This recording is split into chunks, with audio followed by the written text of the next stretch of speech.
Hello everyone, आप सभी का हमारे चैनल पे स्वागत है बच्चों। तो आज की इस वीडियो में हम नया चैप्टर स्टार्ट कर रहे हैं, क्लास 12th मैथमेटिक्स, जो अध्याय नंबर 4 है, सारणिक, अंग्रेजी में जिसे हम डिटरमिनेंट्स कहते हैं, उसे हम शुरू कर रहे हैं। ठीक है, और ये नई एनसीईआरटी बुक जो निकली है 2023-24 में, जिसमें आपका सिलेबस कम किया गया है, उसके अनुसार हम पढ़ेंगे। ठीक है, तो क्या होता है उसके बारे में हम जानेंगे कि सारणिक किसे कहा जाता है। ठीक है, उन चीज़ों को हम पहले समझेंगे डिटेल में।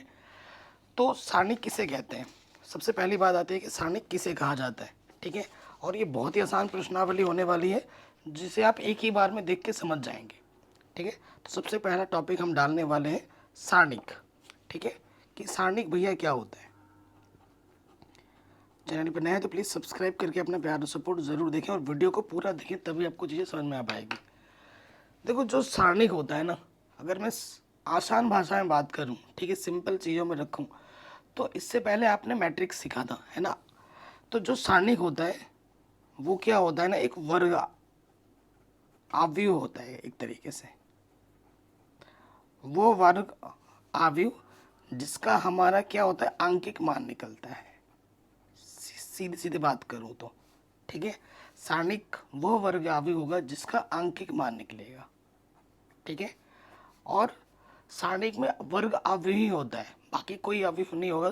वर्ग अवयव आप जानते हैं, वर्ग अवयव क्या होता है, जितने रो होते हैं उतने ही आपके कॉलम होते हैं। ठीक है, जितने रो होंगे उतने ही कॉलम होते हैं। तो अगर मैं वर्ग अवयव की बात करूँ ना, तो वर्ग अवयव को हम कैसे प्रदर्शित कर सकते हैं। जैसे देखो, वर्ग अवयव तो जानते ही हैं, सारणिक को प्रदर्शित करने का तरीका होता है ये। सारणिक को अंग्रेजी में डिटरमिनेंट कहते हैं ना। जैसे हमारे पास एक वर्ग अवयव है, अगर मान लो एक वर्ग अवयव में ले रहा हूँ, सिंपल भाषा में समझा रहा हूँ मैं, टिपिकल लैंग्वेज नहीं है। ये मेरे पास एक वर्ग अवयव है 2 × 2 ऑर्डर का, ये 2 3, ठीक है, 1 4, ये एक वर्ग अवयव है। तो इस वर्ग अवयव को हम सारणिक के रूप में कैसे लिखेंगे, ये ए है ना, ये ए ऐसे ही रहेगा, बस ये दो डंडे लग जाएंगे। ठीक है, और ये दो डंडे लग जाएंगे, और ये फिर ये जो अवयव है ना, ये चिन्ह हट के डंडे के बीच में आ जाएगा, 2 3 1 4। आसान आम भाषा में ये दो डंडे के बीच में आ गया। अब इसका आंकिक मान निकाल सकते हैं। आंकिक मान क्या होता है, देखो ये जो मैंने लिया है 2 × 2 ऑर्डर का लिया है, जिसमें कि 2 रो हैं और 2 कॉलम हैं। ठीक है ना, तो इसके आंकिक मान को हम कैसे निकालेंगे। 2 ऑर्डर का तो निकालना बहुत आसान होता है, पहले इससे इसकी गुणा होगी। ठीक है, क्या होगा, 2 × 4 माइनस फिर इससे इसकी गुणा होगी, 3 × 1, तो 4 दूनी 8, 3 × 1 3, तो ये कितना आ गया बच्चों, 5। ठीक है, तो इसका मतलब समझ गया ना मैंने जो बोला। सारणिक क्या होता है, एक ऐसा वर्ग अवयव होता है जिसका हम आंकिक मान निकाल सकते हैं। ठीक है, वर्ग अवयव ही सारणिक होगी, और कोई नहीं होगा। हर एक सारणिक जो होता है वो वर्ग अवयव होता है। ठीक है, अगर अवयव के पॉइंट ऑफ व्यू सोचें, और वर्ग अवयव सारणिक हम किसे कहेंगे, प्रॉपर अगर डेफिनेशन तो नहीं है, मेन चीज़ समझना हुआ, वह वर्ग अवयव जिसका हम आंकिक मान निकाल सकते हैं उसे हम सारणिक कहेंगे। ठीक है, फॉर एग्जाम्पल ये हो गया, ये तो मैंने 2 × 2 ऑर्डर कर लिया। ठीक है, 2 × 2 ऑर्डर कर लिया है, और मान कैसे निकालते हैं वो भी मैंने आपको निकाल के दिखा दिया है। ठीक है, अब हम लेते हैं 3 × 3 ऑर्डर का। 3 × 3 ऑर्डर का माना, देखो हम मान लेते हैं हमारे पास सारणिक है डायरेक्ट। ठीक है, सारणिक है जिसमें यहाँ मैंने लिया A11 A12 A13। ठीक है, फिर यहाँ लिख दिया मैंने A21 A22 A23। ठीक है, और फिर यहाँ है A31 A32 A33। अब देखो, दो ऑर्डर में तो कोई दिक्कत नहीं होती है। ठीक है, चिन्ह का कोई इश्यू नहीं है, लेकिन अब इसका भी तो एक आंकिक मान होगा। इसका जो ऑर्डर है वो कितना है, 3 × 3 ऑर्डर है, 3 रो है और 3 कॉलम है। ठीक है बच्चों, कोई दिक्कत कोई परेशानी यहाँ तक तो हमें नहीं है। अब इसमें प्रसारित करने का सिस्टम होता है। प्रसारित करने का क्या सिस्टम है कि भैया एग्जाम में ना बोल देगा कि R1 के सापेक्ष प्रसार कीजिए, R2 के सापेक्ष प्रसार कीजिए, या फिर R3 के सापेक्ष प्रसार कीजिए, या फिर आपसे वो बोल सकते हैं C1 के सापेक्ष प्रसार कीजिए, C2 के सापेक्ष प्रसार कीजिए, C3 के सापेक्ष प्रसार कीजिए। एग्जाम में बोलेगा। किसी के भी सापेक्ष बोलना वो बहुत आसान है, अभी मैं करके भी दिखाऊंगा, टेंशन मत लो, वो भी हम दिखाएंगे आपको डिटेल में। ये चीज़ आई समझ में, ये एग्जाम में बोलेगा। अगर नहीं बोलना है तो आपकी मर्जी है, आप R1 के सापेक्ष कर दो। मैं जनरली R1 के सापेक्ष ही करता था, और मैक्सिमम बच्चे 95% 99% बच्चे नॉर्मली R1 के सापेक्ष ही करते हैं। ठीक है, और एक चीज़ क्या है आपको नोट करके याद रखनी, देखो थोड़ा कैलकुलेशन को इजी करने के लिए ना, कैलकुलेशन को आसान करने के लिए प्रसार आपको उधर से भी करना है, प्रसार उधर से करो। अभी प्रसार करके भी दिखाऊं कैसे करते हैं। उधर से करो जहां शून्य अधिक हो, शून्य क्या हो, अधिक हो। जिस रो में या जिस कॉलम में शून्य ज़्यादा होंगे ना, शून्य ज़्यादा दिख रहा है, तो उधर से करोगे तो कैलकुलेशन ज़्यादा आसान बढ़ेगी आपको। ठीक है, ये ध्यान रखना। अगर इस रो में सपोज करो ज़्यादा शून्य है, शून्य ज़्यादा दिख रहा है, या इस रो में ज़्यादा दिख रहा है, या किसी भी रो या किसी भी कॉलम में अगर शून्य ज़्यादा दिखे, तो आपको प्रसार उसके अनुसार करने से ना कैलकुलेशन अधिक होता है। देखो आप किसी के भी सापेक्ष प्रसार करो, चाहे आप R1 के सापेक्ष करो, R2 R3 C1 C2 C3, किसी के सापेक्ष भी प्रसार करो, आंसर वही आना है। आंसर में कोई बदलाव नहीं होगा, मैं पहले ये बताना चाहता हूँ। ठीक है, आंसर वही रहने वाला है, बट हाँ कैलकुलेशन थोड़ा आसान करने के लिए, थोड़ा इजी बनाने के लिए, जिधर जीरो आपको ज़्यादा दिखे ना, फट से उधर से कर देने आंसर निकल आता है। ठीक है, और जब हमारा ऑर्डर यहाँ 2 था, अब ऑर्डर 3 या 3 से जब ज़्यादा हो जाते हैं ना, वहाँ पर एक बात आती है प्रसार करने में प्लस माइनस की। वहाँ बात आती है किस चीज़ की, प्लस या माइनस की बात होगी। ठीक है, तो वो कैसे होता है देखो, मैं एक सिंपल सा ट्रिक बताता हूँ। देखो यहाँ से आएगा प्लस, फिर आएगा माइनस, फिर आएगा प्लस, फिर आएगा माइनस, फिर आएगा प्लस, फिर आएगा माइनस, फिर आएगा प्लस। ठीक है, plus minus plus minus plus, फिर माइनस, फिर प्लस, ये एक तरीका है। ठीक है, इससे ज़्यादा भी होंगे। देखो ये प्लस कैसे आएगा वो भी मैं नोट करके बता देता हूँ, ये नोट करके लिखो। देखो जब जोड़ने पर ना, ये क्या है बच्चों, वैसे ये क्या है, पहले रो का पहला मेंबर। ये क्या है, पहले रो का दूसरा मेंबर। ये क्या है, पहले रो का तीसरा मेंबर। ये 2 1 क्या बोलता है, दूसरे रो का पहला मेंबर। 2 2 क्या बोलता है, दूसरे रो का दूसरा मेंबर। 2 3 क्या बोलता है, दूसरे रो का तीसरा मेंबर।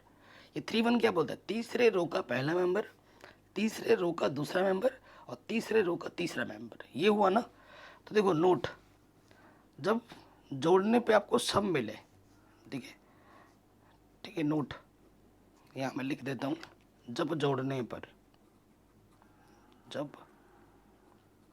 जोड़ने पर सम हो, और दूसरा केस आएगा विषम हो। ठीक है, ठीक है, तो क्या लगते हैं, जब हम जोड़ेंगे और सम आ जाए, तो सम आने पे आप लगाते हैं चिन्ह प्लस का, और विषम आने पे लगाते हैं माइनस का।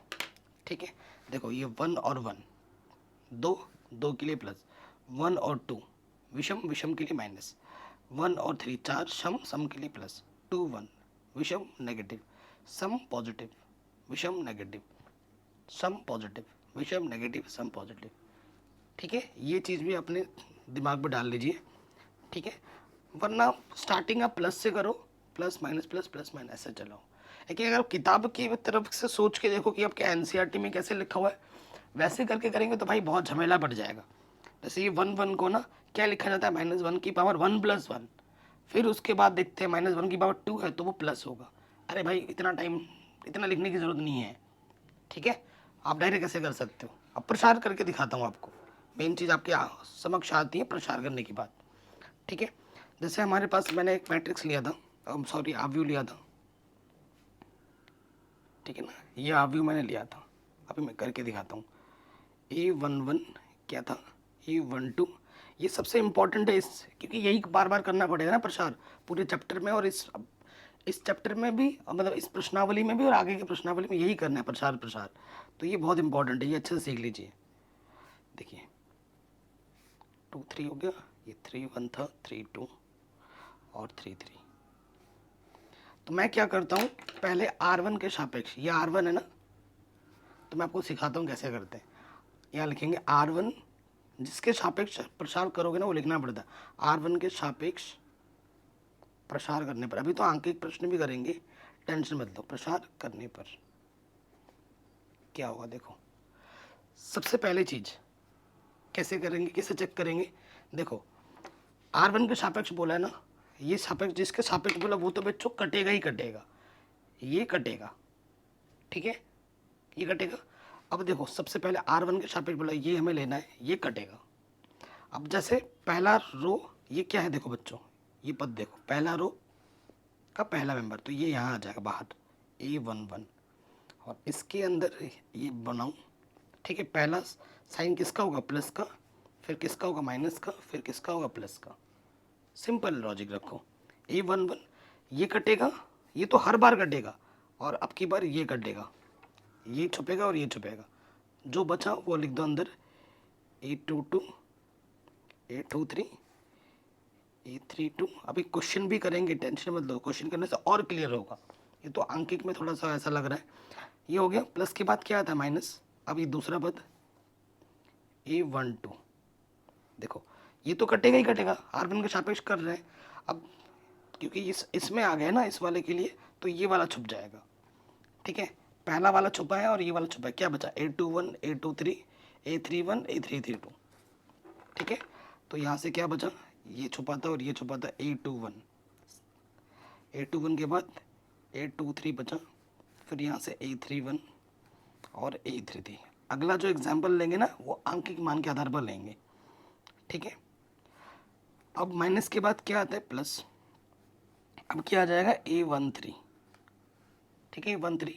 अब ये तो कटेगा ही कटेगा, तीसरा, अब ये कटेगा, ये वाला छुपेगा, ये तो हर बार छुप ही रहा, R1 के सापेक्ष करेंगे तो वो तो छुपना ही छुपना है। अब ये छुपेगा, तीसरा है ना, पहला रो तीसरा, पहला रो तीसरा कॉलम, ठीक है, पहला रो छुपेगा, तीसरा कॉलम छुपेगा। अब ये दो पद बचे, यहाँ लिख दो A21, A22, A31। बहुत आसान है यार, आप खुद एक बार ट्राई करोगे क्वेश्चन फट से आ जाएगा। और दो का तो हमें पता ही है क्या होता है बच्चों, आप खुद ही बोल दोगे फटफट कि सर इसकी गुणा इसके साथ होगी, A22 गुणा A33 माइनस इसकी गुणा इसके साथ A23, A32, है ना, ये जो आता ही है। फिर माइनस A12 होगा, इसकी गुणा इसके साथ A21, A33 माइनस इसकी गुणा इसके साथ A23, A31, ठीक है। फिर प्लस A13 और इसकी गुणा इसके साथ A21, A32 minus A22, A31, ठीक है, ये हो गया। अब मैं आपको करके दिखाता हूँ, है ना, ये तो मैंने एक एग्जाम्पल लिया था। अब मैं आपको एक प्रश्न देता हूँ जिसको मैं करके दिखाता हूँ कि भाई कैसे आएगा। कोई सा भी एक एग्जाम्पल ले लेते हैं और फिर इसको करते हैं। जैसे मैं अपने मन से ले लेता हूँ, माना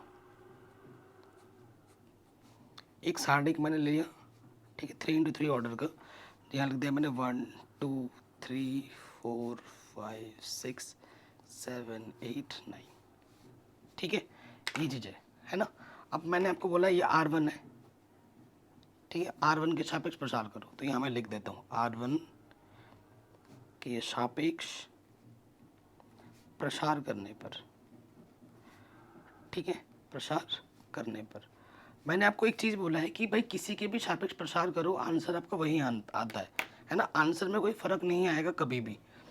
अब आप एक चीज़ देखिए बच्चों, पहली बार में क्या होता है, पहला रो छुपेगा, पहला कॉलम छुपेगा, पहला रो तो छुपना ही छुपना है, वन के सापेक्ष कर दो, पहला कॉलम छुपेगा, तो क्या बचा 5 6 8 9। देखो मैं डिटेल में कर रहा हूँ, 1 बाहर आ जाएगा, यहाँ पर क्या होगा बच्चों आपको बताइए, ये प्लस का चिन्ह, ये माइनस का और ये प्लस का, ठीक है।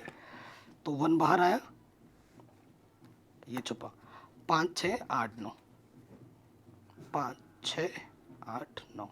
जब आप क्वेश्चन करोगे ना, ये सब तो करने की जरूरत नहीं पड़ती, इतना प्रैक्टिस हो जाता है बच्चों को, आपको भी हो जाएगा, मुझे भी हो गया था, हर बच्चे को हो जाता है, आसान है। ये तो चैप्टर स्टार्ट कर रहे हैं ना, तो नई चीज़ सीखने में थोड़ा सा दिमाग में टाइम देना पड़ता है।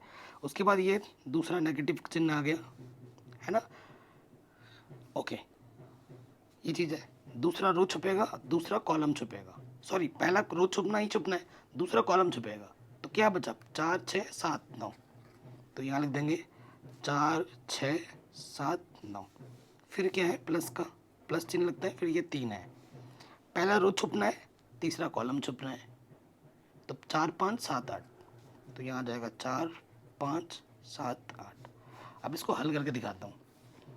ये 1 गुणे में बाहर रहेगा, गुणा इसके साथ, 5 नम 45, 8 छंग 48, ठीक है ना, 6 48, फिर यह -2, 4 नम 36, ठीक है, और 7 छंग 42, कोई दिक्कत नहीं है। देखो 4 4 8 32, ठीक है, माइनस गुणा खत्म होते ही माइनस लग जाना है, 5 7 35, ठीक है। इधर हल करो, यहाँ से बचा 1, माइनस कितना बचा 3 माइनस के, और 36 में से 42 घटाओगे तो 6 बचेगा, और यहाँ से माइनस का 6 बचा, ये 3 है, यहाँ से 32 में से 35 घटाओगे माइनस के 3 बचा, ठीक है। हल कर लेते हैं, -3 कम -3, नेगेटिव नेगेटिव पॉजिटिव, 6 दूनी 12, प्लस इंटू माइनस, माइनस 3 3 9, तो 12 9 और 3, ये कितना हो गया, ये भी हो गया -12। तो इस सारणिक का जो आंसर है वो कितना है, 0 है। ये आराम से हो गया। देखिए अब मैंने फिर से वही सारणिक ले लिया है। अब की बार मैं प्रसार ना, मान लेते हैं कि ये दूसरा कॉलम है ना, इसके अनुरूप मुझे प्रसार करना है। तो देखिए आंसर वही आना है, मैं वही बताना चाहता हूँ, इसीलिए मैंने सेम वही रखा है, ठीक है, सारणिक। अब एक चीज़ और मैं बता देता हूँ बच्चों, सारणिक को ना हम जो भी हमारा ये सारणिक है, इस सारणिक को हम डिटर्मिनेंट ए भी बोल सकते हैं, इस तरीके से भी इसको लिखा जा सकता है। तो अगर कहीं आए तो हम इस तरीके से लिख सकते हैं। बेसिक सा रूल होता है, देखो कॉलम 2 हमें बोला गया है ना, तो सीधी सी बात है, देखो कैसे प्रसार होगा मैं आपको समझा देता हूँ। अब एक ट्रिक क्या था मेरे पास, देखो बच्चों आपको पता ही था कि यहाँ प्लस होता है, यहाँ माइनस, यहाँ प्लस आ जाएगा, फिर प्लस पे खत्म हो माइनस प्लस माइनस, ठीक है ना, फिर प्लस फिर माइनस फिर प्लस। सो देखो बेसिक सा लॉजिक क्या लगाना है, अगर आप कॉलम 2 में आ रहे हैं, यहाँ माइनस है ना, तो इसके अगला वाला पद प्लस होगा, उसके अगला वाला पद यहाँ पर क्या आ जाएगा, माइनस, ठीक है। ये 3 ऑर्डर का है, और आपके सिलेबस में ना 2 और 3 ही ऑर्डर का आता है।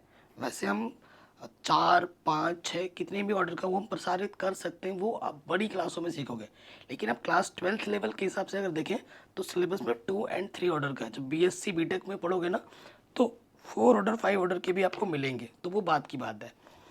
अब इसका प्रसार हम कैसे करेंगे, जैसे कॉलम 2 है ना, ये तो हर बार कटना ही कटना है, ठीक है। तो ये 2 है, 2 बाहर आ जाएगा, अंदर क्या बचेगा, देखो ये कॉलम कटेगी और ये पहला रो कटेगा, पहला रो, पहला पद है 2, तो पहला रो कटेगा, ये कटा, क्या बचा 4 6 7 9 दिख रहा है, तो मैं यहाँ लिख भी देता हूँ। अरे यार 4 था ना, 4, यहाँ पर है 6, यहाँ पर 7 और यहाँ पर 9, डिटेल में करवा रहा हूँ, ठीक है। दूसरा उसके बाद क्या है, प्लस का प्लस आएगा, फिर 5 है, तो ये तो चलो सही है, ये छुपेगा ही छुपेगा। अब की बार दूसरा है ना, 5 दूसरे नंबर पे है, तो दूसरा कॉलम छुपेगा, तो क्या दिख रहा है 1 3 7 9, ठीक है। तो यहाँ आ जाएगा 1 3 7 9, ठीक है, ये आ गया। अब की बार प्लस के बाद क्या आ जाएगा, माइनस के 8, ये तो छुपना ही छुपना है, और ये भी छुपेगा, ठीक है। अब ये अब तीसरा वाला छुपा, अंदर क्या बचा, 1 3 4 6, 1 3 4 6, ये अंदर बचा है कि नहीं, सिंपल। अब हम क्या करते हैं बच्चों, आप खुद ही बताइए। अब हम यहाँ पर क्या करते हैं, सिंपल कैलकुलेशन, 2 तो गुणे में रहेगा बाहर, इसके गुणा इसके साथ, 4 नम 36 माइनस 7 छंग 42 प्लस के 5, 1 नम 9 माइनस 7 3 21, ठीक है, 8 1 छंग 6 4 3 12। अब कैलकुलेशन करते हैं, देखो 36 में से 42 घटाएंगे माइनस के 6, और 21 में से 9 घटाएंगे कितना आ जाएगा, कैलकुलेशन का ध्यान रखना है। तो जैसे ही 9 घटाएंगे तो ये आ जाएगा 11 और 2 12 माइनस के, और यहाँ से -8, 6 में से 12 घटाएंगे माइनस के 6, तो देखो 6 दूनी 12, 12 पंजे 60, 8 छंग माइनस माइनस प्लस, 8 छंग 48, ठीक है। अरे यार 12 पंजे 60 है ना, 48। ठीक है, कैलकुलेशन में कहीं तो गड़बड़ी हुई है। ठीक है, कहीं पर तो गड़बड़ी हुई है। सब सही है ना? देखो एक बार रीचेक कर लो, रीचेक करना बहुत ज़रूरी। 4 6 7 9, 4 6 7 9, फिर 1 3 7 9, 1 3 7 9, 5 आ जाएगा, फिर नेगेटिव का 8, फिर आ जाएगा 1 3 4 6। ठीक है, फिर देखें 4 9 36, 7 छंग 42। ठीक है, 9 एकम 9, 7 तिया 21। ठीक है, 8 1 छंग 6, 4 तिया 12। ओके, सो यहाँ से आ जाएगा माइनस माइनस प्लस, 8 छंग 48। ठीक है, यहाँ से बचेगा माइनस के 12, तो यहाँ से आ जाएगा माइनस के कितना, 12 बचेगा। 12 और 9 कितना होता है, 21 होता है ना। 12 पंजे 60 माइनस के, और यहाँ से आ गया माइनस के 6 6 दूनी 12 12। देखिए थोड़ी सी मिस्टेक हुई थी ना, वही तो मैटर करता है हमारे लिए। मैटर करता है मैन चिन्हों का ध्यान रखना। पहला वाला चिन्ह हमारा क्या था, हम नेगेटिव, वो चीज़ हमने ली ही नहीं। ठीक है, नेगेटिव नेगेटिव नेगेटिव पॉजिटिव। देखिए 48 और 12 ये हो जाएगा 60, और ये माइनस का 60, ये हो जाएगा 0। तो हमने R1 के सापेक्ष जब प्रसार किया था तो भी 0 आया था, और C2 के जब प्रसार करें तब भी 0 आ रहा है। मैंने आपको बोला था आप किसी के भी सापेक्ष प्रसार कीजिए, आपको आपका आंसर हमेशा वही मिलेगा। ठीक है, तो चिन्हों को ध्यान रखना बहुत ज़्यादा ज़रूरी है। ठीक है, ये माइनस का 2 था, पहला यहाँ माइनस होगा, फिर प्लस, फिर माइनस, माइनस प्लस माइनस। ये चीज़ छोटी सी मिस्टेक पूरा क्वेश्चन लेके डूबती है, तो ये मिस्टेक किसी से भी हो सकती है, ध्यान रखना है। ओके बच्चों, ये चीज़ आ गई।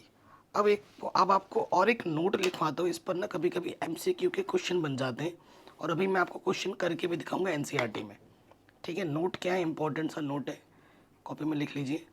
ये नोट क्या है, देखो अगर आपके पास कोई सारणिक है, ठीक है, सपोज करो आपके पास कोई मैट्रिक्स दे रखा है।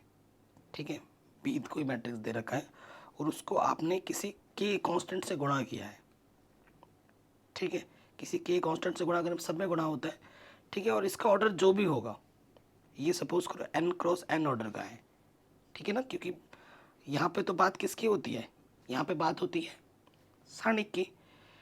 तो सारणिक में सारे आव्यूह वर्ग आव्यूह होते हैं, तो ये फिलहाल आव्यूह है। अगर इसको मैं बोल दूँ, ठीक है, तो इसका अगर मैं k से गुणा करूँ, और ये इसको मैं ऐसे लिख दूँ KB, इसको मैं ऐसे लिख दूँ KB। ठीक है, तो और ये सारणिक अगर इसका मान मैं निकालना चाहूँ, इस सारणिक का मान मैं अगर निकालना चाहूँ, तो पता है क्या होता है, के तो बाहर आ जाएगा, और इसका जो भी ऑर्डर होगा वो पावर में लग जाएगा, जो भी ऑर्डर होगा, और अंदर उसी सारणिक का मान आ जाएगा। ठीक है, ये इस पर MCQ बनती है, बहुत बार पूछा गया है। सपोज करो ये आपसे यहाँ लिख दिया गया 2 है, अंदर एक मैट्रिक्स है ऐसा। ठीक है, और इसको 2 से अंदर गुणा कर देना है, तो मॉडुलस का 2a है। इसका ऑर्डर मान लेते हैं कि इसका ऑर्डर है 3 गुणा 3, तो इसका मान कितना होगा, 4 ऑप्शन दे देगा। तो आप क्या बोलेंगे, 2 है ना, k की जगह 2 है, और ये n हो जाएगा 3, 2 की पावर 3, और ये सारणिक a, तो 2 की पावर 8, ऐसा आ जाएगा आंसर। ठीक है, ये मैंने आपको बस का एक एग्जाम्पल भी दे दिया काउंटर समझने के लिए। अभी NCERT एक्सरसाइज करेंगे तो क्वेश्चन पे ढेर सारे देखने को मिलेंगे अभी हमें इस टाइप के, इस पैटर्न पर। ठीक है, चलिए मैं आपको करके दिखाता हूँ। अब आते हैं हम NCERT के प्रश्नों पर, जो कि बहुत ही आसान है, बहुत ही इजी क्वेश्चंस हैं। देखिए बच्चों, सबसे पहले क्या आ गया, प्रश्नावली 4.1 अब हमारे आंखों के सामने है। बहुत ही आसान सी प्रश्नावली है, सभी प्रश्नों को करेंगे। कहीं पे भी कोई डाउट हो, दिक्कत हो, तो वीडियो को दोबारा ज़रूर देखना है। कह रहे प्रश्न संख्या 1 से 2 तक में सारणिकों का मान ज्ञात कीजिए। देख रहे हैं आप सारणिक कितना आसान है, इजी। सेकेंड ऑर्डर के सारणिक तो आसान ही होते हैं। ठीक है, तो सबसे पहले लिखेंगे दिया है, क्या दिया हुआ है, सारणिक का नाम लिख लेते हैं, ये A है, ऐसा करके दे रखा है 2 4 माइनस के 5 माइनस के 1। ठीक है, ये सारणिक हमें दे रखी है, कोई डाउट, कोई दिक्कत नहीं होगी। अब देखो बच्चों, आप जानते हैं इसकी गुणा इसके साथ होती है, माइनस इसकी गुणा इसके साथ, तो यहाँ 2 गुणा -1, और 4 की गुणा हो जाएगी -5 के साथ। तो यहाँ से क्या हो जाएगा, 2 1 का माइनस का 2, माइनस माइनस प्लस, 4 पंजे 20, 20 में से 2 घटाएंगे, आ जाएगा आंसर 18। ठीक है, ये इतना आसान है। ठीक है, सेकंड वाले पे आ जाते हैं, सेकंड के फर्स्ट पार्ट पर। देखिए इसका मान हमें ज्ञात करना है। ठीक है, और जिस साल मैंने एग्ज़ाम दिया था ना, ये क्वेश्चन आया था 1 नंबर में। यहाँ है कॉस थीटा, यहाँ है माइनस के साइन थीटा, यहाँ पर है साइन थीटा, और यहाँ पर है कॉस थीटा। इसका मान हमें ज्ञात करना है। ठीक है, क्या होती है बच्चों, इसकी गुणा इसके साथ, तो कॉस गुणा cos, cos square theta, minus इसकी गुणा इसके साथ, माइनस के साइन स्क्वायर थीटा हो जाएगा। ठीक है, तो cos square theta minus minus क्या होता है, प्लस, गुणा करते ही माइनस लग जाना है। ठीक है, और ये क्या है, एक सर्वसमीका है, इसका मान कितना होता है, 1। तो ये प्रश्न आया था जिस साल मैंने बोर्ड एग्जाम दिया था, 1 नंबर में। कोई दिक्कत, कोई परेशानी नहीं होगी। सेकंड वाले पार्ट पे आ जाओ, ये सेकंड वाला पार्ट है, इसका मान बताना है। तो सेकंड वाले पार्ट में देखो, यहाँ है हमारे पास एक्स स्क्वायर माइनस के एक्स प्लस का 1, यहाँ है एक्स माइनस 1, इधर है एक्स प्लस 1 और इधर है एक्स प्लस 1। ठीक है, सारणिक है, इस सारणिक का हमें मान ज्ञात करना है। तो आप जानते ही हैं, इसकी गुणा इसके साथ, माइनस इसकी गुणा इसके साथ। ठीक है जी, चलिए हल करो। सो गुणा जब करेंगे, देखो इसकी गुणा इसके साथ करेंगे ना, तो क्या हो जाएगा, x square minus x plus 1 की गुणा होगी एक्स प्लस 1 के साथ, और इसकी गुणा हो जाएगी एक्स माइनस 1 गुणा एक्स प्लस 1। ठीक है, अब गुणा कीजिए, देखो बच्चों एक्स से गुणा करेंगे तो एक्स की घात 3, एक्स गुणा एक्स, एक्स की घात 2, एक्स एकम एक्स। एक से गुणा करेंगे, एक्स स्क्वायर एकम एक्स स्क्वायर, माइन वो एक से गुणा करने में वही रहता है। अब आप खुद देखिए, ये क्या है, ए माइनस बी, ए प्लस बी, अंदर हो जाएगा ए का स्क्वायर माइनस बी का स्क्वायर। ठीक है, यहाँ से क्या है, एक्स की घात 3, ये प्लस के एक्स स्क्वायर माइनस के एक्स स्क्वायर कट गया। ठीक है, ये प्लस का एक्स है, माइनस का एक्स कट गया, यहाँ से क्या बचा, प्लस का 1, यहाँ से माइनस का x square minus minus plus का 1। तो ये आंसर आ गया एक्स की घात 3 माइनस का एक्स स्क्वायर, 1 और 1 कितना हो गया, 2। ये हमें हमारा आंसर आराम से मिल गया। ठीक है, कोई दिक्कत, कोई परेशानी नहीं होगी। अब जिस जिस जिस इम्पोर्टेंट नोट को मैंने भी आपको लिखाया था ना, उस पर आधारित प्रश्न आ गया है। ठीक है, और ये इम्पोर्टेंट है और एग्ज़ाम में हर साल आ ही जाता है। ये तीसरा क्वेश्चन और ये चौथा क्वेश्चन मोस्ट इम्पॉर्टेंट है, एग्ज़ाम में पूछे जाते हैं। कह रहे हैं यदि ये ए है, एक 2 ऑर्डर में दे रखा है, एक 3 ऑर्डर में दे रखा है। ठीक है, ये ए है मैट्रिक्स, तो आपको दिखाना है इसका सारणिक का मान ये होता है। ठीक है, तो तीसरे क्वेश्चन पर आ जाते हैं। क्वेश्चन नंबर 3 दिया है, क्या दे रखा है हमें, ए दे रखा है, मैट्रिक्स दे रखा है 1 2 4 2।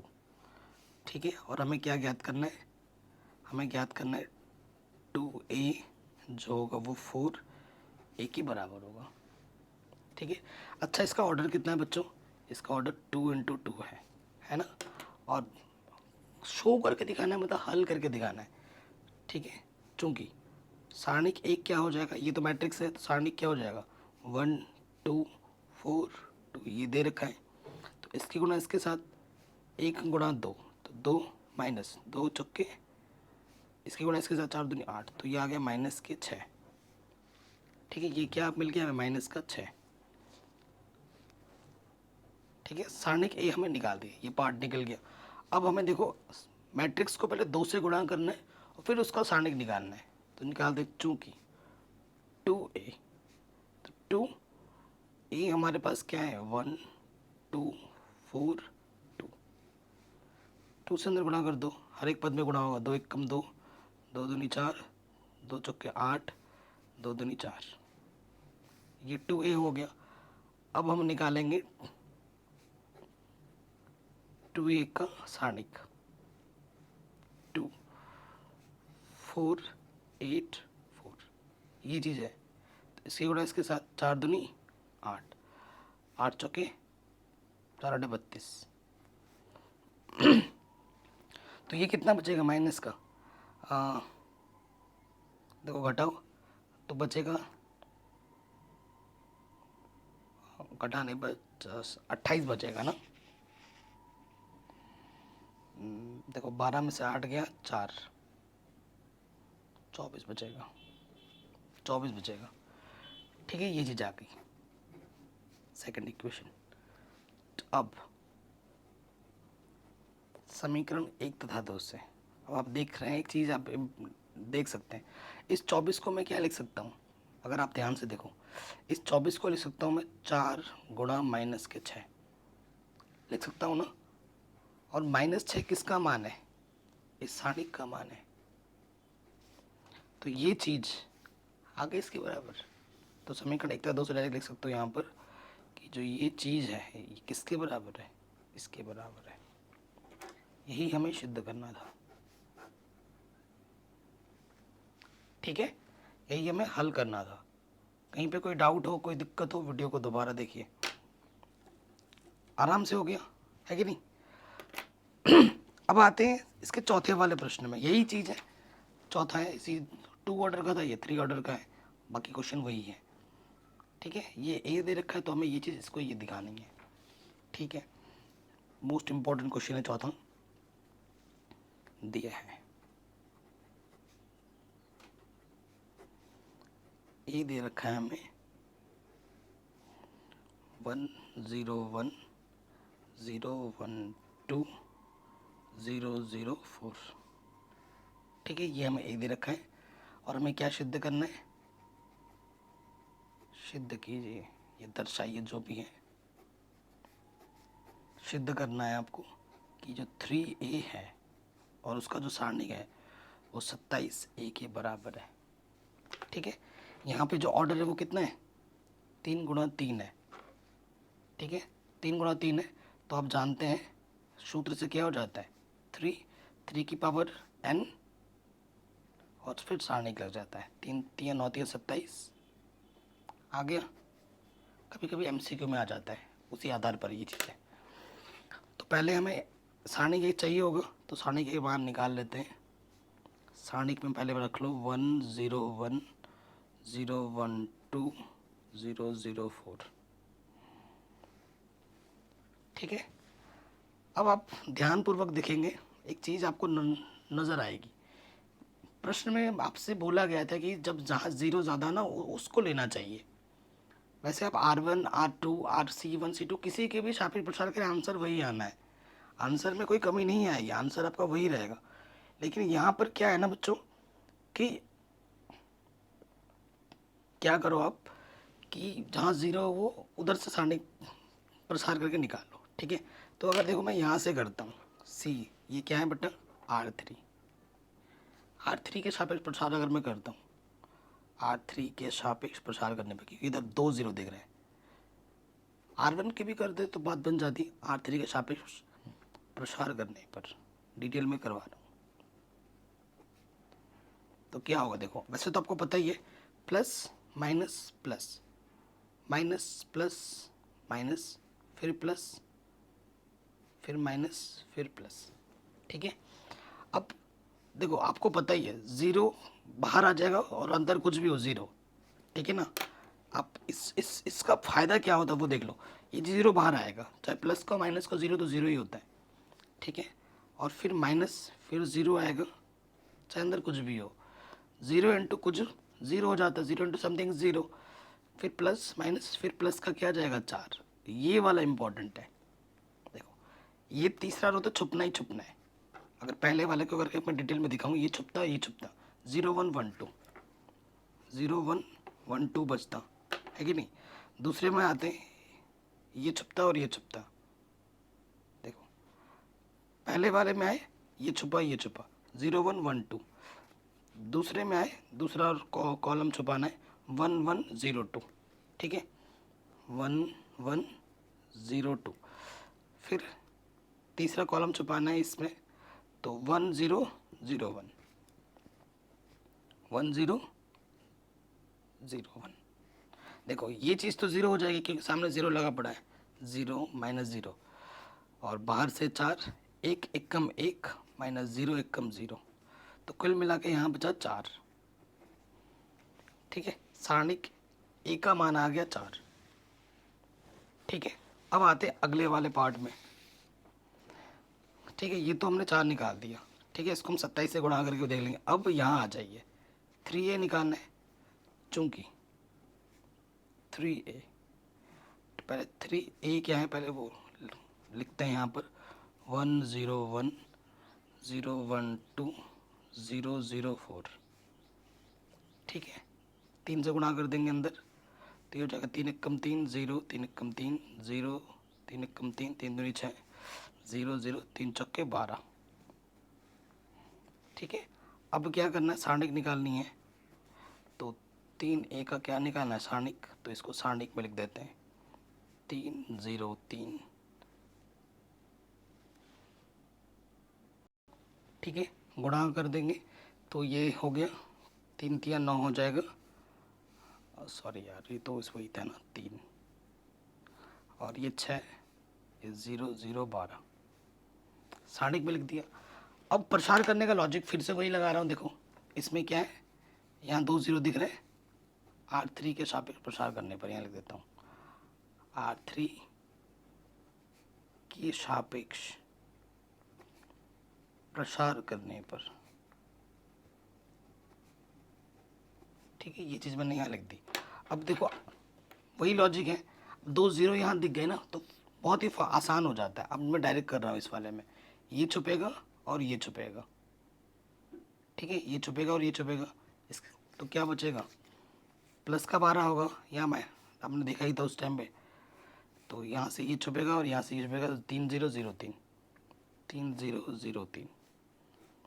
ठीक है, तो 12 3 3 9 माइनस 0, तो ये क्या हो गया, 12 नंबर 108, समीकरण नंबर 2। तो देखो यहाँ से यहीं से आ जाते हो, 108 को मैं कैसे लिख सकता हूँ। ठीक है, 108 को मैं कैसे लिख सकता हूँ, 108 को मैं लिख सकता हूँ 27 गुणा 4, 28। ठीक है, इसको 108 को ऐसे लिख सकता हूँ 27 ये हो गया। और 4 किसका मान है, 4 किसका मान आया था, सारणिक ए का। ठीक है, यहाँ पर इसका मान हम लिख रहे हैं समीकरण 1 से, तो ये चीज़ इसके बराबर आ गई। अतः 3a किसके बराबर है, 27 इसके। यही आपको प्रूफ करना था, हैंस प्रूफ्ड। ठीक है, कहीं पर कोई भी डाउट हो दोबारा ज़रूर देखें। देखो मेन चीज़ है बच्चों, आपको तभी आएगी जब आप खुद से क्वेश्चन लगाने शुरू करोगे। सारे क्वेश्चन एक ही बार आप अगर आप देख रहे हो सोचोगे कि मैं मुझे आ जाएगा, नहीं, आपको क्वेश्चन खुद से लगाने पड़ेंगे तभी आएंगे, अन्यथा नहीं आएंगे। ठीक है, अगले वाले प्रश्न पे आ जाते हैं, 5वें प्रश्न पर। यहाँ पे देखो 1 2 3 4 सारणिक दे रखे हैं, इनके हमको मान निकालने हैं। ठीक है, तो मान निकालने सबके एक करके निकालते हैं। अब बस सारणिक का मान ही है, इस पर ज़्यादा पे प्रश्न मिलेगा आपको। ये है हमारा प्रश्न। ठीक है, क्या दे रखा है बच्चों, देखिए पहला हमें दे रखा है 3 माइनस के 1 माइनस 2 0 0 माइनस के 1 या 3 माइनस के 5 0, ये सारणिक है। अब जनरली बच्चे मैक्सिमम बच्चे देखो यहाँ पर 0 इधर 2 दिख रहा है। ठीक है, मैं यहाँ से नहीं करता हूँ, मैं यहाँ से करके दिखाता हूँ आपको R1 के सापेक्ष। बेस्ट होगा अगर आप सीधा R2 के सापेक्ष करो, क्योंकि यहाँ आपको 2 0 दिख रहे हैं, तो कैलकुलेशन ज़्यादा आसान होगी। बट मैं इस क्वेश्चन को जानबूझकर R1 के सापेक्ष करके दिखा रहा हूँ। ठीक है, तो यहाँ लिखता हूँ मैं R1 के सापेक्ष, है ना, प्रसार करने पर। तो क्या होगा, वैसे लॉजिक क्या होता है, यहाँ पर प्लस का आता है, फिर माइनस, फिर प्लस। ठीक है, R1 के सापेक्ष है, ये तो हर बार कटना ही कटना है, तो ये 3 बाहर आ जाएगा, प्लस का ये 3 है अंदर ये। ठीक है, अब ये देखो फिर माइनस आएगा, और क्या है, माइनस के 1 है, ये चीज़ अब ध्यान रखना है। फिर क्या है, प्लस, और ये चीज़ है माइनस के 2। ठीक है, ये मैंने ऐसे पहले ही बना के दिया। अब देखो पहला रो कटना ही कटना है और फिर पहली बार में पहला कॉलम कटेगा। क्या बचा? 0 -1 -5 0, तो वो लिख लो 0 -1 -5 0। ठीक है, फिर ये दूसरा पहला रो तो कटना ही कटना है, अब दूसरा रो कॉलम कटेगा, तो क्या बचा? 0 -1 3 0। उसके बाद पहला रो कटना है, तीसरा कॉलम कटेगा आपके पास 0 0 3 -5 0 0 3 -5।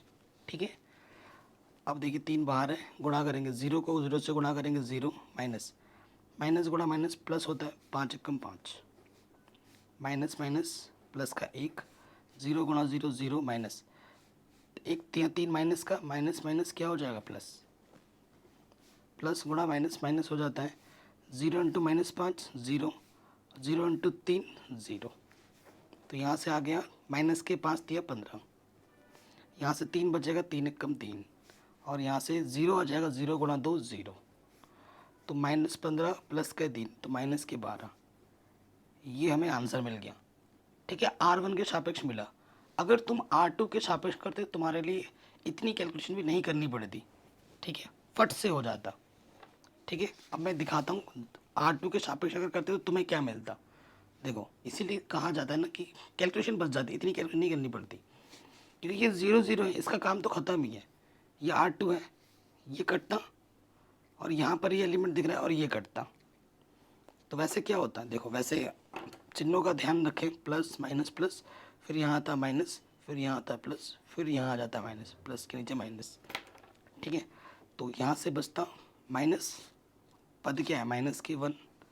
ठीक है, ये छुपना था और ये छुपना था, दूसरा रो तीसरा कॉलम छुपेगा, आखिरी वाला है ना, दूसरा रो तो कट नहीं करना, तीसरा कॉलम छुपेगा, तो बचता क्या? 3 -1 3 माइनस के 5 3 माइनस के 1 3 माइनस के 5।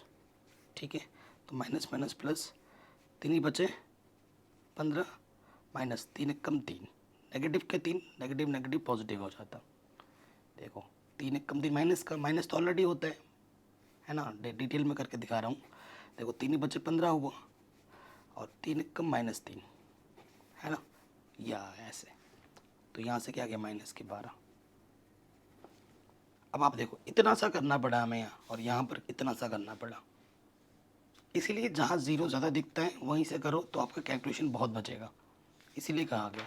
वरना किसी भी रो किसी भी कॉलम से प्रसार करेंगे, आंसर तो वही आना है। ठीक है, अब इन सब में भी वही चीज़ है, प्रसार कीजिए प्रसार कीजिए प्रसार कीजिए। ठीक है, तो एक सेकंड वाला मैं करता हूँ। ठीक है, मेरी तरफ से ये होमवर्क है, ये होमवर्क है। ठीक है, इन सबको आपको खुद से करना है। 2 क्वेश्चन होमवर्क दे रहा हूँ, कमेंट करके आंसर ज़रूर बताना, दूसरा मैं कर रहा हूँ। ठीक है बच्चों, किसी भी प्रश्न में दुविधा हो वीडियो को दोबारा ज़रूर देखें। सेकंड वाले पार्ट पे आते हैं, सारणिक का मान निकालना है।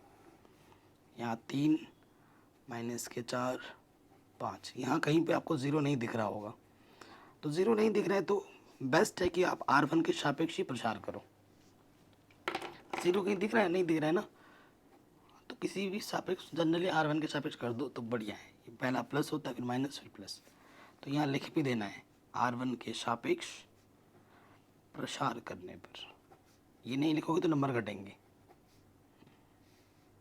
R1 के सापेक्ष करने पर, क्या करने पर? प्रसार। ठीक है, तो देखो ये तो हर बार घटेगा। पहली बार में पहला रो कटना ही कटना, पहला कॉलम घटेगा। क्या बचा? 1 माइनस के 2 3 1 प्लस, फिर क्या लगता है? माइनस, एलिमेंट क्या है? माइनस के 4। पहला रो कट नहीं है, अब दूसरा कॉलम कटेगा, 1 माइनस के 2 2 1।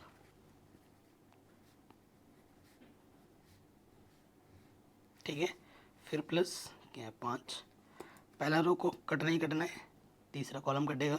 क्या बचा? 1 1 2 3 1 1 2 3। ठीक हो गया।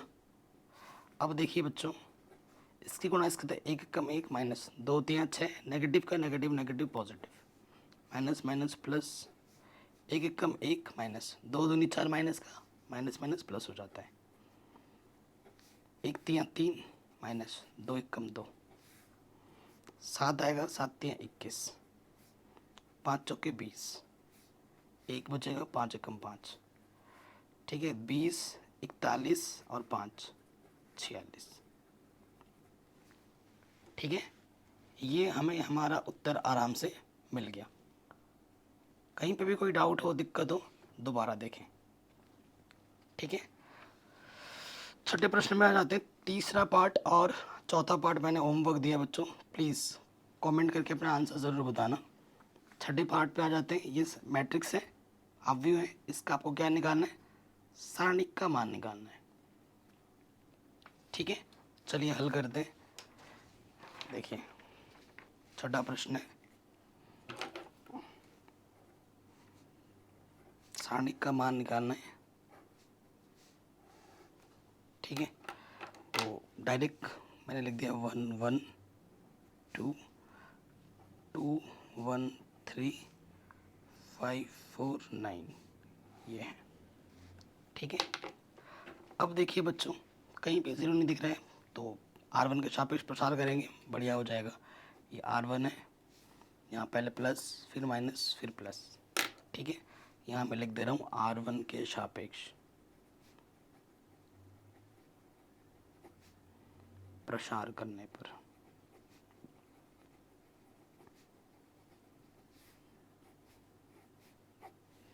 ठीक है। तो यहाँ से क्या है बच्चों, 1, पहला रो कटना है, पहला कॉलम कटना है, क्या बचा अंदर, 1 3 4 9, 1 3 4 9, ये 1 बाहर है, फिर क्या है माइनस, पद क्या है 1, पहला रो तो कट रही है, दूसरा कॉलम कटेगा, अब क्या दिख रहा है, 2 3 5 9, तो यहाँ जाएगा 2 3 5 9, फिर प्लस पद है 2, ये कटना ही है, अब तीसरा कॉलम कटेगा, तो अंदर है 2 1 5 4, 2 1 5 4, हल करते हैं। 1 नम 9, 4 तिया 12, 2 नम 18, 5 तिया 15, 4 दूनी 8, 5 एकम 5, ठीक है। तो यहाँ से बचा माइनस के 3, एक कम माइनस 3, यहाँ से बचेगा 3, एक कम माइनस 3, और यहाँ से बचेगा 3, 3 दूनी 6, तो माइनस के 6 प्लस का 6, आंसर आ जाएगा 0। तो इस सारणिक का मान कितना है बच्चों, 0 है, ठीक है। कोई दुविधा नहीं होगी, आराम से बन गया। अब आते हैं अगले प्रश्न में, ठीक है। अगले प्रश्न में आ जाओ, 7वां, x के मान ज्ञात करने। ये सारणिक इसके बराबर है, ये सारणिक इसके बराबर है, बहुत ही आसान सा प्रश्न है, हद से ज़्यादा आसान प्रश्न है।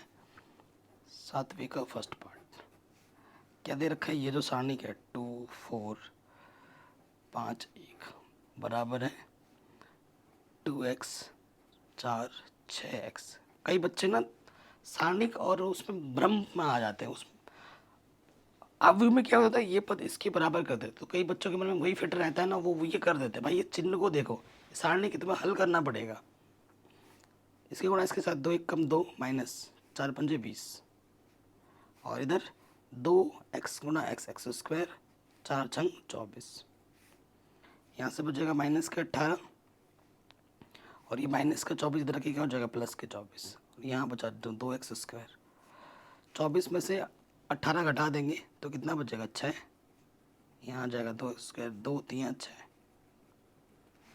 तो x का मान क्या आ जाएगा प्लस माइनस √3, ठीक है। हल करेंगे तो ये हमें हमारा उत्तर मिल जाएगा x का, पार्ट 1 में। सिंपल, आसान एकदम, कोई दिक्कत नहीं। अब आ जाते हैं इसके दूसरे सेकंड पार्ट में। इसमें क्या है कि ये वाला सारणी इसके बराबर है, तो x का मान क्या होगा, यह है 2 3 4 5, और इधर दे रखा है x 3 2x 5। ठीक है, हल करेंगे तो 2 पंजे 10, 3 चौके 12, 5x माइनस के 3 दूनी 6x। तो यहाँ से आ गया माइनस के 2, यहाँ से आ गया माइनस के x, माइनस से माइनस कैंसिल, x का मान कितना आ गया बच्चों 2। ठीक हो गया, एकदम आसान है कि नहीं, आराम से बन गया, कोई दिक्कत नहीं। अगले वाले प्रश्न में आ जाते हैं। ये भी वैसा ही है, 8वां प्रश्न है। कह रहे यदि ये सारणिक इसके बराबर है तो x का मान क्या होगा। MCQ फॉर्मेट में दे रखा है प्रश्न। ठीक है, बहुत ही आसान है, चलिए हल करते हैं। देखिए बच्चों, हमारे पास क्या है ना, ये सारणिक है x 2 18 x, और यहाँ है 6 2 18 6। ये सारणिक है, हल करेंगे। x गुणा x, x के घात 2 माइनस 18 दूनी 36, 6 छंग 36, 18 दूनी 36। तो एक्स स्क्वायर माइनस के 36, इधर है 0, तो माइनस के 36 उधर जाके क्या हो जाएगा प्लस के 36, और वर्गमूल निकालोगे प्लस माइनस 6 आ जाएगा, 36 का वर्गमूल। ठीक है, तो हमें हमारा जो उत्तर मिलेगा वो मिलेगा प्लस माइनस के 6। ठीक है, कई बच्चे सिर्फ 6 लिख देते हैं, भाई वर्गमूल निकालोगे प्लस माइनस दोनों मान आते हैं। तो इस तरीके से ये प्रश्नावली हमारी समाप्त हो जाती है। अगले वाले वीडियो में हम सीखेंगे त्रिभुज का त्रिफल। ठीक है, नए NCERT बुक में, पिछले बुक में जो 4.2 एक्सेस हुआ करता था ना, उसे हटा दिया गया, और 4.3 जो पहले हुआ करता था उसे अब ले लिया गया 4.2 बना के।